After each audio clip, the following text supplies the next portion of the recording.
Well, it looks like we'll start here today first with Mark Calitri with the convention, the Clermont County Convention and Visitors Bureau. Good morning, Mark. Thank you. Executive Director.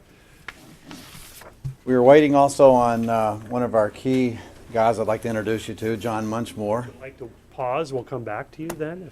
If No, he's on his way. I think we can go on and start, and if he Okay. can make it, he can make it. And but I did want to bring you up to speed, and I want to appreciate your time. I'll be just very brief. But I did go to the Destination Marketing Conference last week, and that's all the CVBs in the United States, and we got together.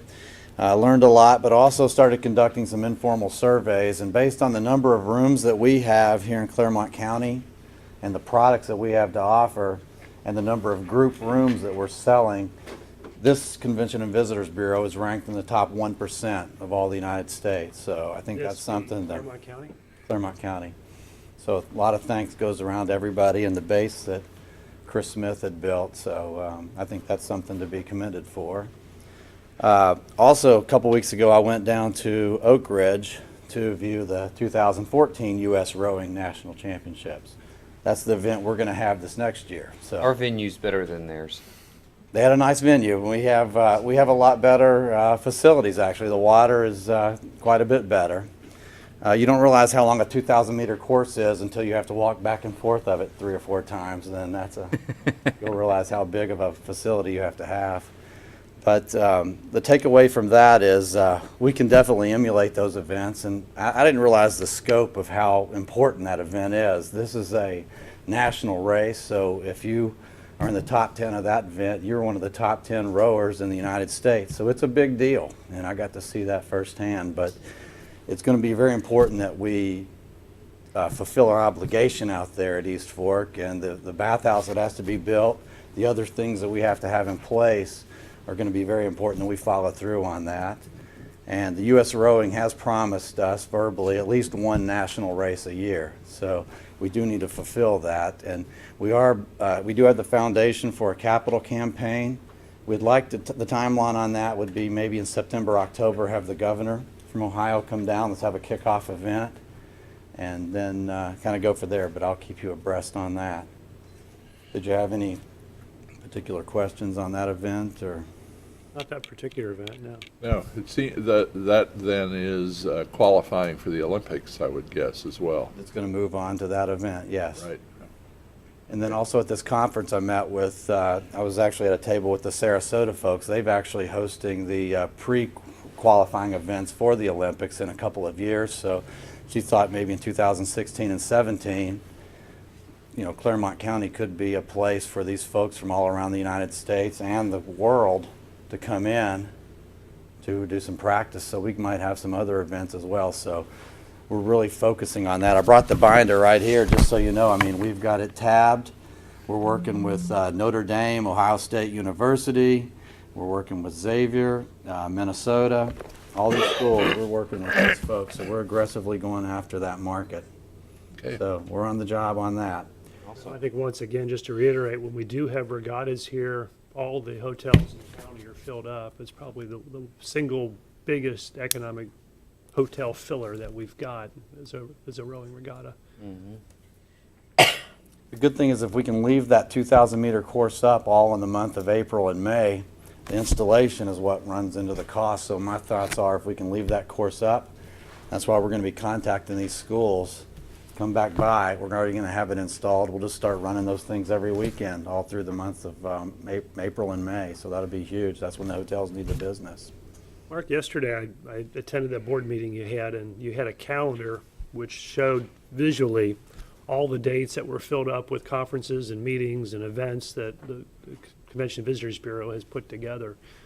And I think looking at that, you could say there's several $1 million worth of hotel room nights that have been generated through your actions and your employees' actions. Is that right? Yes, there is. And I'd like to present that maybe at the next meeting we have. But when you see this visual of a 12-month calendar and all the blocks of things that we've done all year round, I mean, it's a pretty effective visual, and it is several $1 million. And it's not going to stop there. We've got a few new projects. I'd like to bring Chris Smith on. He's still working on some economic development and some infrastructure, product development kind of things. We're still in the basic basic startup on that at this point, but we feel like this potential opportunity could bring several $1 million of impact. And Chris, would you? Good morning. Morning. This is a lead that originated last year, and we continue to work with the Kings Hammer Select Soccer League. We're also blessed with 2 other potential users of soccer fields here in the Clermont County community.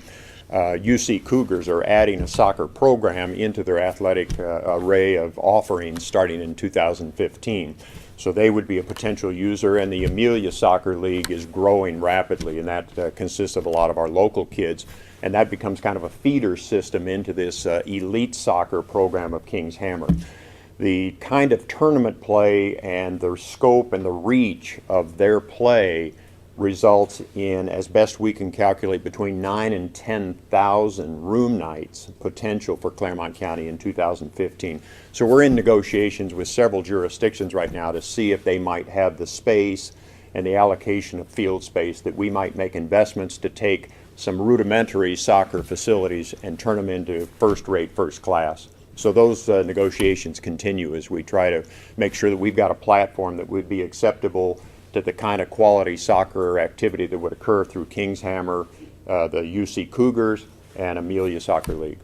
So we also have some local soccer players and leagues that are interested in seeing these fields develop as well. So all of that just bodes well for additional room nights and activities. We're working on some winter activities as well to fill some of those empty gaps in the hotels in January, February, and March, all the way from weightlifting to chess tournaments to table tennis, and the kind of activities that would fill those gaps and really keep a consistent revenue stream coming into the county. Good. Thank you. Mark, since John Munchmore isn't here, do you want to talk about what's happening this week down at the Eastgate Mall? Yeah, one of the things I wanted to do was recognize John. He's a Clermont resident, and he's basically an ambassador for Clermont County. He's brought this Oldsmobile national event to Clermont, and it's going to be out at the Holiday Inn, Eastgate parking lot, the Eastgate Mall parking lot. We're expecting almost 500 cars. He has 42 states represented, folks coming from 42 states right here, 6 to 8 cars from Canada. And so it's kind of a big deal, and he's filled up the Holiday Inn, the Fairfield, and the Hampton Inn with rooms. I was there last night. There wasn't a parking space available, so it's something nice. Let's hope for the nice weather. And as Chris started last year, it takes people like Sheriff Tim Rodenberg to be an ambassador to bring the police and fire games. It takes somebody like John Munchmore to be that ambassador to work with us. So as we're out there and about, we're going to keep asking folks to continue to step up for us and help. And when we partnership like that, it helps everybody.